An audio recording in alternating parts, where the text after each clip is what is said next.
আমরা এখন পর্যন্ত ভোট গ্রহণ প্রক্রিয়াতে খুবই সন্তুষ্ট, খুবই ভালো সুষ্ঠুভাবে চলছে, সবাই খুবই আমাদের কোঅপারেট করছে। ইনশাআল্লাহ আমরা সঠিক সময়ে ভোট গ্রহণ শেষ করতে পারবো।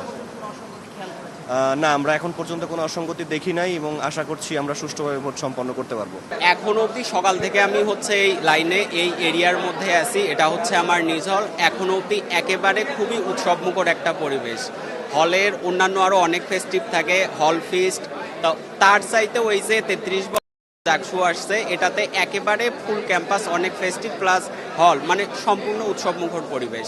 1000 ভোট একটা হলে, সেক্ষেত্রে 1 ঘন্টা যদি 20টা ভোট কাজ করে, তাহলে আমি জানি না কীভাবে তারা 5টার মধ্যে 1000 ভোট কাজ করে শেষ করতে পারবে। তো তাদের যে স্লো প্রসেসটা, এটা একটু ফাস্ট করা উচিত ছিল। অন্যথায় স্টুডেন্টদের বিশাল যে লাইন বা ভোগান্তিটা, 2 ঘন্টা 2.5 ঘন্টা লাইনে দাঁড়িয়ে থাকতে হচ্ছে। তো এইটাতে যারা ভোটার, তাদের আগ্রহটা আরও হারিয়ে যাচ্ছে ভোট দেওয়ার ক্ষেত্রে।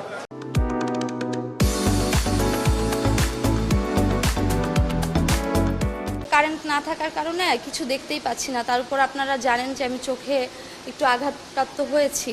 তো তারপরে এই যে বিদ্যুৎ বিভ্রাট হলে প্রশাসন যে কি করবে সেটা তারা আগে থেকে ব্যবস্থা নেয়নি।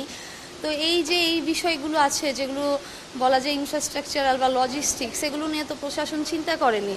তার উপর যে ভোটারদের জন্য যে ভোটদান কঠিন করে রাখছে, সেটার প্রতিফলন আমরা দেখতে পাচ্ছি। খুব বেশি মানুষ কিন্তু এখানে নাই, অথচ 33 বছর পর আরও অনেক বেশি মানুষ আমরা আশা করেছিলাম।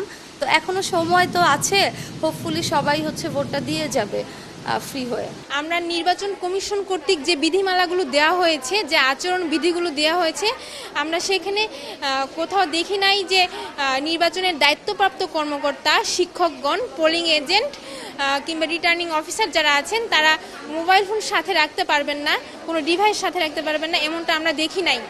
কিন্তু আমরা অভিযোগ পেয়েছি 13 নং হলে যেসব পোলিং এজেন্টরা আছেন ভেতরে, তারা সম্পূর্ণ যোগাযোগবিহীন অবস্থায় আছেন, তাদের সাথে কোনো ডিভাইস রাখতে দেওয়া হয় নাই।